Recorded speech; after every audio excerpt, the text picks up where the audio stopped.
We talked about the motor learning theories and the different camps. We ended with me saying that Richard Smith himself was tired of all those camps. And so you had a more pragmatic point of view to use, well, it sounds a little bit like Bruce Lee, to use what is useful and reject what is useless. But there are two other topics in ecological dynamics, and I'm curious how you think about this. The first one is about which influenced me a lot, by the way. The first time I heard Mario Staller talking about it. You know, Staller is a researcher from Germany, right? And many years ago, he had an article about training problem solvers. That was one of his first, and then fast after this, he came with this idea of I cannot spell it correctly. Representative task design. Yep. That's what yes. And I had a feeling that it was a very important concept, but could not grasp my hands around it. But still not completely. But what are your thoughts about it? So that I always thought we have reality-based training, so we should train as realistic as possible, and then the concept of representative. Well, please, you make it representative. I think the base training is representative training design. So, yeah. But I think what we historically do, and it goes back to the conversation we had earlier, is that usually when we talk about scenario-based training or reality-based training, it's these high fidelity events that are at the end of training. So I think if we can take a step back and throughout training, so the context that I like to use, or the term that I like to use, is context. Can we train in context? So rather than focusing on stress, because I think people focus on stress and then they think the key is just to stress the crap out of people, and somehow that is going to ability to perform under stress. And, you know, as you know, from doing a lot of stress exposure training, I think we miss the boat with that. So what I talk about is, can we train in context? Can we put people in the contextual environments, or the environments that somehow represent the problems that they're going to face out in the field? So one of those might be that now I'm dealing with somebody who is demonstrating characteristics of somebody under the influence of drugs or alcohol, or I'm dealing with somebody that is demonstrating characteristics of somebody that has a mental disorder, or I'm dealing with somebody and now there's another person over here off to the side that has their cell phone out that's yelling at me that I'm going to lose my job, everybody's going to see this, or now I have to function in low light environments, or now I have to be in a physical altercation beside a vehicle at the edge of the roadway, and there's cars passing by, or I have to be in a room with furniture and confined spaces. Maybe I'm in a hospital setting and I'm having to try and control somebody between a bed and a wall in an examining room, or I'm in a bathroom or some other confined space. So if we start to think about those things, you know, now I'm dealing with somebody that has a weapon. So they're holding a knife or they're holding a gun. And that's one environment. Now I'm dealing with somebody who has a weapon and they're threatening to harm themselves. Or now I'm dealing with somebody that has a weapon and they're threatening me, or they're threatening another party. Or I'm having somebody and now I'm dealing with somebody who's attacking me with a weapon or attacking me with empty hands. Or now we're on the ground, and maybe I'm on the ground and you're on top of me. Maybe we're on the ground and up to you. Maybe we're on the ground and we're in a fight and you're trying to choke me or stab me or get my gun, but maybe we're on the ground and you've just pulled your arms in front of your chest and you're not giving me your arms to handcuff you. So if we think of all of those things, can we start to incorporate a bunch of those different elements a little bit at a time in small slices of the game into training, that the environments that they're training in represent in some way the environments that they're going to function in out in the field. is, so again, if we look at, say, firearms training, if it's always just one way, so I'm shooting at paper targets or steel targets, and they're not shooting back, or they're not actually doing anything to represent a threat, am I preparing? Is that representative of what I'm going to face out in the field? Or am I going to face another human being? Once we start using things like FX marking cartridges by simunition or other forms of non-lethal training ammunition, sometimes people are wearing so much protective gear that it loses the human element. I can't see your face. I can hardly hear what you're saying. So that's why I say sometimes maybe what we need to do is less live fire shooting and do more with, say, SIRT pistols where there is, you know, a laser that's coming out, so we know where those rounds would hit. But now you're not having to wear protective equipment, and now we can transition in different environments. So I think my understanding of representative training design and representative task design is just make the training environment so that it somehow represents the environment you're going to have to function out in the field. Yeah. So for example, you know, you do a lot of work with emergency medical services. So there is a great training facility in Wisconsin that trains all elements of emergency services, and some of the training is for paramedics. So in their training bay for training for paramedics, they have what would be the inside the back ambulance. But it's on pneumatic devices, so it can move up, down, in all directions. They can program the GPS in, so you're driving from this location to this hospital, and it will act like it's driving on that roadway. So if there's bumps in the roadway, you'll be going over the bumps. So now you're working on this patient in the back in an actual ambulance that is moving up, down, sideways. So you're having to deal with all these challenges that are representative of the environment that you're going to function in out in the world. Yeah. When we do CPR training, you know, we do CPR training on these mannequins that have no arms and no lower torso, which really, I mean, that's a non-survivable injury, right? Like if we're not going to do CPR on somebody that sustained that injury, but there's no clothing on them. How about if we put that mannequin in a uniform? So now it's another officer from my agency that I'm having that has just had a heart attack and I have to do CPR on.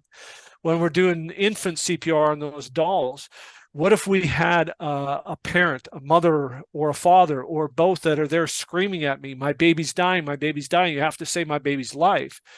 What if we did some of those things so that now that environment that I'm training in is more representative of the actual environment that I'm going to have to function in out in the field, so that when I'm in those environments out in the field, basically in my mind, I've been there, done that, solved this problem before, as opposed to being overwhelmed because I always just training in static environments. I always just do the repetitions on the CPR dummy so I can tick the box and pass the training, rather than training with imagination and emotion and in environments that might simulate or be similar to the environments I'm going to have to function in out in the field. So that would be my understanding and how we start to build in some of that representative task design and representative training design in. I think you're already doing it. You've been doing it with your law enforcement training for years. You do it with the medical people and the simulations that you run with medical people. You're already doing it. It's just, that's why I say sometimes we get hung up on terminology rather than, okay, this is the terminology, but take a step back. What is the fundamental principles or concepts of that? What's the what, the so what, the now what? And a lot of times when we break it down, we realize that we're already doing this. Sometimes we could do a better job of it, but a lot of times we're already doing it. How can we, a lot of times what it is, how can we be more intentional and deliberate about what we're doing so that we're preparing those officers to be those dexterous, adaptive problem solvers out in the field. So that would be my understanding of the representative training or representative task design. Yes, that it's also mine, and I heard Rob Gray saying that 100% reality is not the best training, because then you're easily overwhelmed. The point of training is just to concentrate intentionally on a specific thing. that was a good. Yeah, and I think if that requires that we do this in this building block or this scaffolding format, right? Yeah. That we're working up to that, so that when we get near the end of a training academy, we can put people in these high fidelity scenarios that are very much like the real event, where we might now build in scenarios, say, for a rapid intervention response to an active killer, where we're going into that facility, and now we have people down that have visible injuries because we've done some of that. We've brought in some of those props, and we've got maybe the smoke alarm is going, or there's people screaming and yelling and people running by. But again, I think sometimes what we do is we train in a very narrow scope. So here in North America, we do a lot of training for response to active killers in a school during the day, during class time, and do almost none on what happens if it's during parent-teacher interviews. What happens if it's during the Christmas concert or the spring concert at the school, or a play where now people aren't in the classrooms, it's parents, it's teachers, it's siblings that are in the gym or in the auditorium. What happens if it happens at 4 o'clock in the afternoon, where the football team is practicing here, the band is out practicing here, you've got some of the other band members in the school, you got the debate club, and now it's not a standard event. You've got people outside, people inside. So what are we doing to at least have some of these conversations and discussions around the range of possibilities that we might find ourselves in, so that because if it is completely new and novel, and now there's all these environmental factors that I've never trained in, I might become overwhelmed. So that's our responsibility to do this properly, so that it is a building block and model, or a scaffolding model with this, to develop those skills of being dexterous, adaptive problem solvers. But that doesn't end at the end of training. This needs to be a career-long endeavor, that we need to develop these skills throughout our entire career, because unlike sports, you don't know when the competition is going to be. You don't know who the competition is going to be. You don't know what the environment's going to be.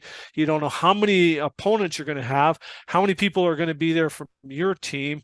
You're going to get 30 seconds notice, rather than see the schedule months in advance and have an entire week to game plan for this particular event. So that's why that variability in training is so important for us, because every call that a law enforcement professional is going to deal with is going to be a new and novel event. There's going to be new and novel elements, just like emergency room physicians, just like paramedics and emergency medical personnel. None of those situations, no two situations are exactly the same.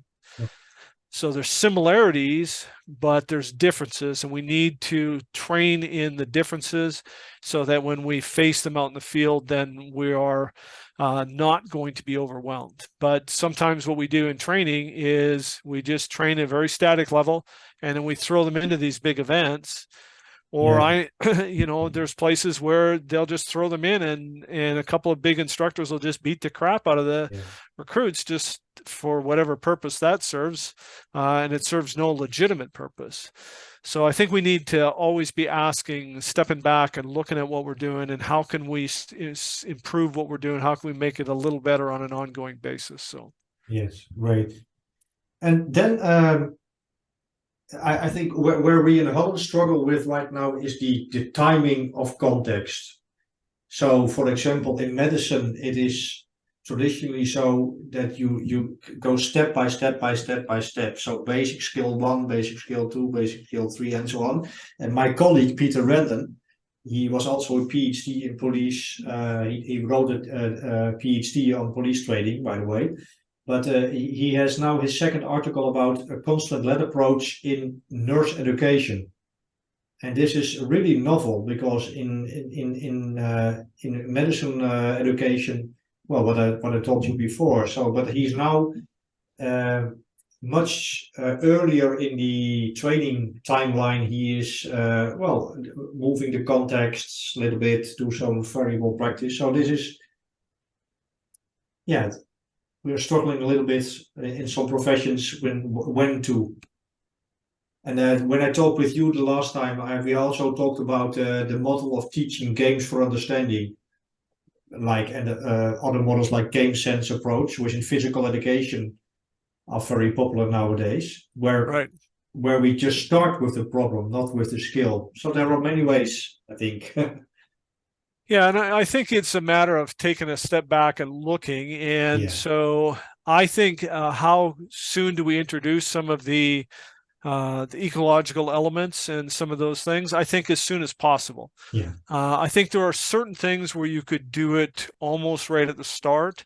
So again, if I go back to with the Calgary Police Service, we had one recruit class. We had 3 recruits at the end because we were doing this building block, very static, very traditional yeah, type of approach. And then near the end, we were doing a couple of weeks of these high fidelity scenarios involving a whole wide range of challenges. And we had one class where there was 3 recruits that were really struggling, and we weren't sure that they were going to graduate. So I met with the training commander and I said, here's where we're at, and I'm not sure that they're going to graduate, that they're going to be successful. And his question to me was, why the hell did it take you so long to figure this out? We're right at the end of training, and now you're coming to me and saying you don't think they're going to be successful. Why the hell did it take you so long to figure this out? And my response was, you know what, that's a great question. And we'll address that, but we need to come up with a plan now to address these 3 individuals. So we came up with a plan. I went back to the unit. Now, I was very fortunate to work with a group of people who were absolutely great trainers, but loved to learn, loved to read. And everybody, there was a very open environment that anybody could challenge what we were doing. It didn't matter if I was a sergeant, somebody could say, you know what, Brian, when you say this over here and do this over here, I think there's a contradiction. Or we've been doing this and I don't think it's effective. I think this is why we started doing it, but this is the result we're seeing, and I don't think this is good. So I went back and we had the conversation. I said, here's the question that the boss asked. So what are we going to do about this? So we basically flipped our training. So when they would come in on day 1, we would start teaching them principles and concepts. So how to disrupt another person's balance from anywhere around their body. And we would put them in situations and then teach them some basics around, say, balance, power, and mobility. So how to disrupt a subject's balance while maintaining your own. How to disrupt their mobility while utilizing your mobility. And then how to generate power in your strikes while disrupting their power. What are some of the key elements? And then we would put them in there. And within the first couple of days, so we would spend a little time on the techniques, and then very quickly we would put them in situations where they're in low light situations, confined space situations, they're dealing with different types of subject, different levels of resistance, different levels of aggression. They're continually changing partners, and they're continually changing this up. And we didn't know any of this terminology, but we started interleaving some of these elements and weaving them together. We started creating desirable difficulties where we would put them in situations where historically we would have said, now do this, and then do this, and then do this, and then do this. We would put them in situations and we'd say, here's what you need to accomplish. You need to get them in handcuffs. How do I do that? Just figure it out. Just slow down, take a breath, figure out what do you need their body to do and what do you need to do to make this happen. And then we would just let them work through it. Now, again, we're always very cognizant of safety to make sure that they're not hurting their partner, but they would continually hear from us throughout training, just slow down, take a breath, figure it out, make it work. So we started putting them in these situations and getting them to solve some of these problems. Our testing used to be, show me these techniques. So we had to demonstrate that for the provincial curriculum. But then what we started to do is added a second element to the testing. Okay, so part 1 is very static, show me all these different techniques. Part 2 is you're going to face 8 different attacks. I'll tell you what the first 3 are going to be, but the next 5, it's up to the person that's attacking you. You just need to fix the problem and establish control of the subject. And what would be considered an unsuccessful completion of this is if you just froze or stopped and did nothing, or quit, or did something that was in the eyes of the instructor that was just absolutely, there's no way you could justify that, what you just did. It was just over the edge. Otherwise, just fix it, make it work. Now, when we went to that, our instructors needed to let go of their desire to be really super anal about technique, because you're going to see things that are not going to be a really nice looking technique. But they learned to solve problems. And then as we did that, and we did that throughout their training, now when they got to the high fidelity scenarios at the end, we saw their abilities drop. So their competence level was higher, their arousal levels were lower, their confidence levels were higher, and they had the ability to solve problems and perform at a far better level because they'd been in all of these contextual representative environments, and they had the problems on their own. And like I say, we didn't know that. We have a whole bunch of terminology for it now that we didn't know at the time, but we just had a bunch of trainers, and Chris Butler was one of those people in the unit.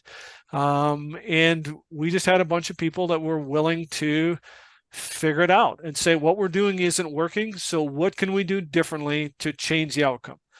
Let's not blame them. Let's take responsibility for us, and let's figure out what can we do to change this. And so, you know what, there's things, if we could go back now, that we would certainly do differently, but it's just a matter of starting to do and experiment in constructive and well thought out ways to look at what do we want, what are we not getting that we hope we would get, and what could we do differently in training to change that. So I think there's little things that we can do throughout to start doing these things. And then again, we're starting to increase the complexity of the problems that they're solving as they increase their skill level. And they're always solving problems in contextual environments that are representative of what they might encounter out in the street. And so I think that's how we start to weave a bunch of these things together. So, yes, I think we have made the same evolution here. We had 20 years ago or something, we had a very static arrest and control test where you just showed off your techniques. And now the current test, although it's still a test, but it's more like solving a problem within certain constraints. Of course, the law and the safety, but for the rest, just accomplish the task in a proportional and so on way. So the last topic from your blog was about mental skills training, also known as performing under pressure and whatever. It's very popular in Holland again. We had a big program at the police. I think it started 10 years ago. It was called in English Mental Strength Program, where every police officer had to follow the course for, I think it was 2 or 3 days, with certain topics and so on and so on. It was based upon traditional sport and performance psychology. So we had goal setting, imagery, breathing, what's more, self-talk, the traditional suspect, so to speak. It has evolved a lot. Now we talk also about mental toughness paradigm and the other ways. And you talk about mental strength training also in your blog, and especially, but maybe I'm wrong, but it looks like a good emphasis on performance enhancement imagery. Imagery, yeah. Is that a kind of pillar of your training, or? Well, I think of a couple of things that we need to look at is make mental skills training part of the total preparation package. Rather, historically, mental preparation has been off to the side. So there's what we do for real training, and then there's mental preparation. What we do in a lot of places is we just pay lip service to it. So we talk about it. So, and it might be a couple of days where we talk about these principles, but are we interweaving these principles throughout everything that they do? Are we talking to them early about imagery? And imagery is, I'm going to define it as using one's senses to create or recreate an experience in the mind. So imagery is something that we all do all the time. You and Bill Lewinsky talked about it when you talked about when-then thinking. So we can talk about if-then, when-then thinking. So if this was to happen, then what could I do? What could is an important word, because now it opens it up to a whole bunch of possibilities. There's no right answer. And then we could talk through that, and then people could decide what would be most effective for them in that situation. Then we could have them just imagine in their mind doing that to solve this problem. And so then we move to that when then. So when this happens, I'm not sure exactly the time, place, or location or specifics, but when it happens, I know that I can solve the problem because I've done the work up front.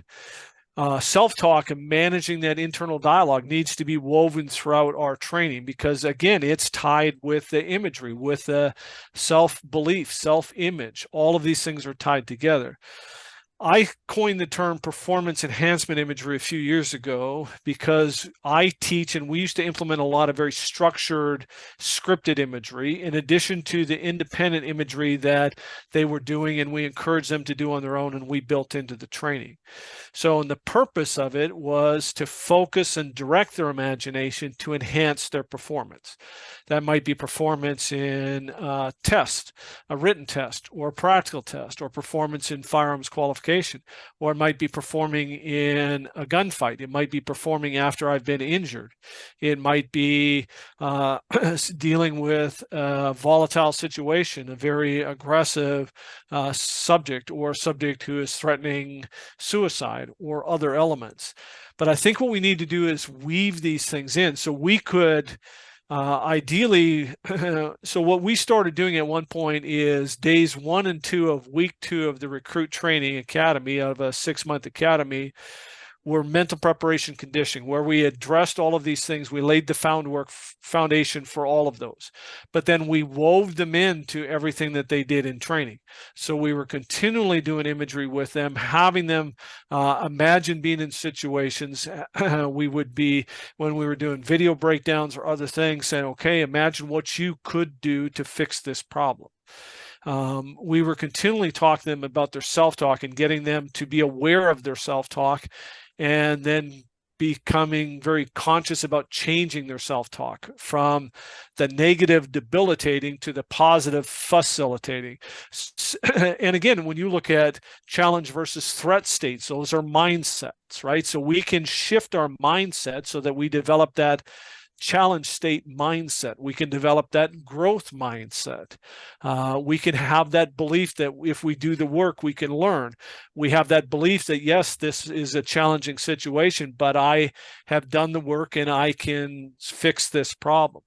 But we need to weave them into everything that we do. We generally talk about, so breath work, breathing is part of this. But my question to trainers is, do you teach breathing?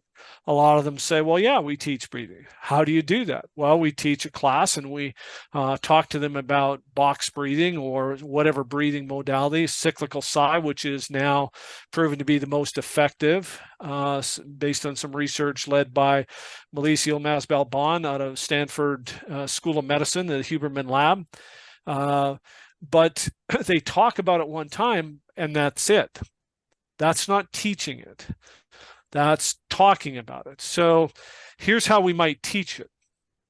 Is day 1 of the academy or week 1 of the academy, we have them, we take them out and we let them sit in the police car and turn on the light and siren from the driver's seat and the passenger seat so that they know how to do that and they know how loud a siren is inside a police car.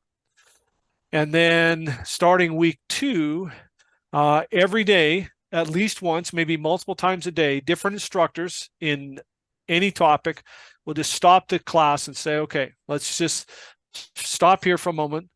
I want you just to imagine for a moment that you've just received a call, this call on the radio, an officer needs assistance, an officer is in trouble, and you're the closest unit. And I want you to imagine reaching over and turning on, activating your lights and siren. And as you do that, I want you to breathe. And so we get them to do this breathing technique that we taught them. Now, the simplest thing, if we want to teach simple things, the simplest thing we can teach them from breathing is exhale focused breathing. Make your exhale longer than your inhale. If my inhale is longer than my exhale, it's going to cause sympathetic nervous system activation. If my exhale is longer than the inhale, it's going to activate the parasympathetic nervous system and start to get control of the nervous system. So we could get them to focus on exhale focused breathing. We do that for a couple of moments, and then we get back to our instructional class. As we progress through the training, we could now add an audio recording of the siren. So as they imagine turning on the siren, now they're hearing the siren and they're responding to different calls. Then we could start to play audio recordings where they hear an officer call on the radio, shots fired, officer down, I need help. And they hear that panic in that officer's voice, or maybe the officer is calm on the radio, but they know that this officer needs help right now. And now they're imagining responding to that. But as soon as they activate the lights and siren, we're anchoring the breathing to that action. Every time in control tactics, we're building breathing in, all in them breathe in control tactics. At the range, we're making them breathe before that string of shots, after that shot. So after they finish shooting, however many rounds they're going to shoot, and we say, okay, then they need to breathe and then slowly scan. But it's not, they need to be looking for something, because we talk to them about scanning and all they're doing is turning their head. They're not looking for anything because we haven't taught them to actually look for something. So let's give them something that they have to look for. And so then we start to build this in. Then when I'm out in the field as a new officer, my field training officer is continually telling me, okay, Brian, breathe. Take a breath, now let it out, long, slow breath out. Okay, now do this. Our incident commanders out in the street, if they hear me calling in a pursuit or some event on the radio, and they can hear in my voice that I'm really jacked up, maybe that supervisor, and we teach this to our incident commanders, is that supervisor can say, Brian, I need you to take a breath, let it out, now tell me this. Okay, take another breath, let it out, now tell me this. And so we can force people to breathe. So can we take these strategies around imagery, self-talk, breathing, mindfulness, meditation being an element of mindfulness, them not being the same thing. Meditation is an element of mindfulness. Mindfulness is really is an officer safety skill. And rather than just talking about it one time in training, we're weaving it into everything they do throughout the entire academy and out in the field. And then the frontline supervisors are talking about it, and it becomes part of just the way we operate. But what we do is we might put them through 2 or 3 days of training, not doing anything to reinforce that throughout.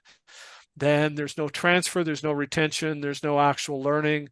We tick the box and say they did this, and then we're mad at them when they fail to demonstrate those skills out in the field because they haven't been taught. So I think all of these things, mental preparation is huge, but it's part of total preparation. Let's just talk about preparing a professional police officer, and we need to prepare the mind and the body for where you may have to go. Yes. And so we're going to weave these things in throughout in all of the classes, which goes back to the importance of breaking down those silos so that we're all looked at part of this big group of people that is working towards the same goal of developing dexterous, adaptive problem solvers in the men and women that we train. So I think mental preparation is huge, but I think we pay lip service to it. We tell people you need to do mental preparation, you need to do crisis rehearsal or mental rehearsal, you need to do visualization, and I don't like the term where you need to be mentally tough, and then we just leave it at that. Or we talk a little bit about the skills, but we don't actually train those skills. Yes. So I think we need to shift how we do that. Before we close up, can you, because I'm now very curious about your remark about visualization, can you give a short answer? Why don't you like that term? So here's why. Visualization speaks to a singular sense, to the visual sense. And what you hear people talk about visualization, and they will say you need to picture in your mind's eye. You need to see yourself in your mind. You need to get a very clear picture in your mind. And I've been talking about imagery and mental preparation and teaching it and building imagery into training since probably 1995. But I always felt like a fraud when I talked about imagery or mental rehearsal, because I can imagine being in any situation. I can imagine any type of attack. I can imagine defeating those situations, but I never used to see any pictures. And so I thought there was something wrong with me. And the more I delved into the research, then I started to understand that not everybody processes information in pictures. So for some people, it's just an experience, it's a feeling, it's an awareness. And when I started explaining that to people, and I've been teaching structured performance enhancement imagery for close to 25 years now, I've had countless people over the years come up to me and say, I'm glad you talked about that, because I was going to come see you and ask if you could fix me, because when the coach used to do visualization, I didn't see anything. I've read all of the books and I've tried all of those exercises and I don't see anything, and I thought there was something wrong with me. I've had people that say, yeah, I used to get mad when the coach used to do it because I didn't see anything.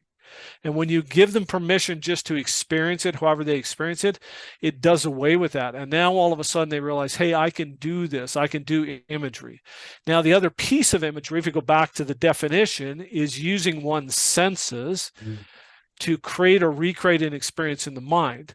So when we're having people imagine, we want to incorporate as many senses as possible, what they might see, what they might hear, what they might smell. As you know, that's that olfactory sense. The sense of smell is a very powerful trigger for emotional memories and for other things for people.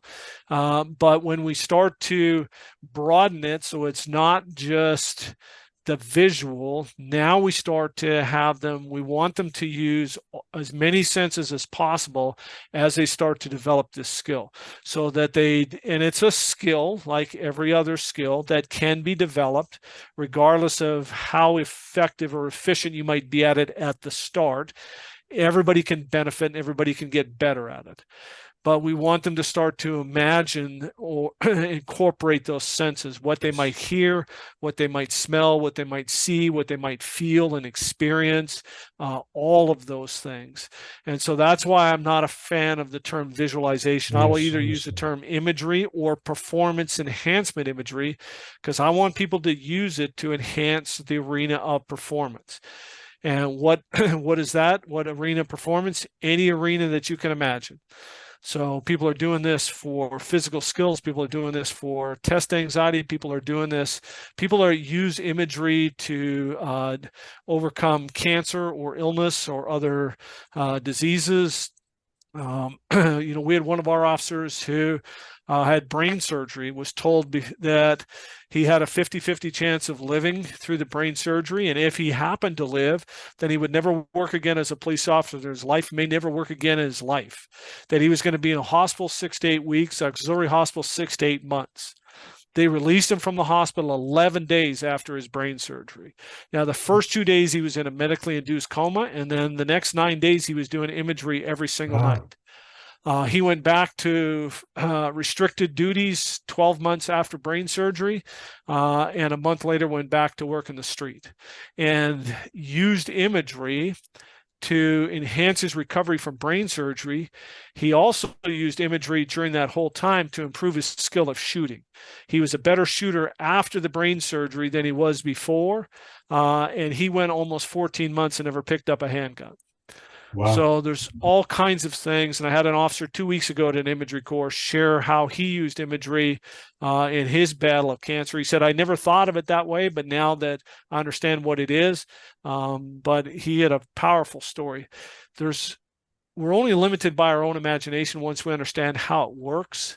But I think it's a powerful tool, but I think it's a horribly underused tool in law enforcement. We ended with the enormous possibility of performance enhancement imagery, or did you say imagination? Imagery, I think. Imagery, yeah. Yeah, okay. And like I Great. said, I think it's, I mean, they're using it in athletics at the highest levels and have been for a long time. There's decades and decades of research into the efficacy of imagery. You know, military special operations use it. The highest performers in the world are all using it. We just need to realize that it's a valuable tool for us. And again, for some trainers, it's uncomfortable because it's the unknown. And they think that it has to be something complicated. Once they understand a framework that we can use or frameworks that we can use, then all of a sudden they get really, really excited about the possibilities of using it. But, you know, I've heard people say that, and you work with the medical community, there's a lot of people in the medical community that do imagery. Yeah. Surgeons will imagine surgeries before they go into the surgery and imagine what could go wrong so that they have a plan for it, a contingency plan when they have that issue, when it does, if it does arrive or arise. So, I mean, there's all kinds of people are using imagery. Sully Sullenberger, who a lot of people remember from, he was the pilot of U.S. Airways Flight 1549, where they landed that plane on the Hudson River on January 15, 2009. But he talked about, he was a U.S. Air Force fighter pilot before he was a commercial airline pilot. But he talked about when he was in the Air Force Academy training to become a fighter pilot, of doing plunger training, where he would sit in his room with a $5 toilet plunger and hold it and imagine he was flying a $50 or $60 million fighter jet. Michelle Mace Curran, who is a former combat fighter pilot to the U.S. Air Force, was a member of the U.S. Air Force Precision Flying Team. She talked about doing chair flying when she was in the academy, sitting in her chair and doing imagery and imagining flying a $50 million fighter jet. There's videos on the internet of the Blue Angels who do imagery every single day and go through every single step, phase, piece of an entire performance. And they do that day after day after day after day after day. So there's all kinds of these examples out there. We just need to help people understand that they already do it and help them understand how to be more intentional and deliberate about doing it. And then we as trainers need to be intentional and deliberate about starting to weave it in because it's a tremendous tool to enhance people's competence and confidence. Great. Well, thank you so much, Brian. Yeah, we can talk on forever, I think. Do you have any closing remarks about topic, or maybe for the Dutch trainers? Or the only thing I would say is my challenge to trainers is keep learning, keep reading, keep asking questions, keep listening. I mean, obviously, if they're following you and your work, they're already into that. They already have that mindset. But then there's a challenge from Maya Angelou, who said, do the best you can until you know better. Then when you know better, do better. So we need to continue to challenge ourselves to learn so that we know better. And then once we know better, we need to take action and we need to do better.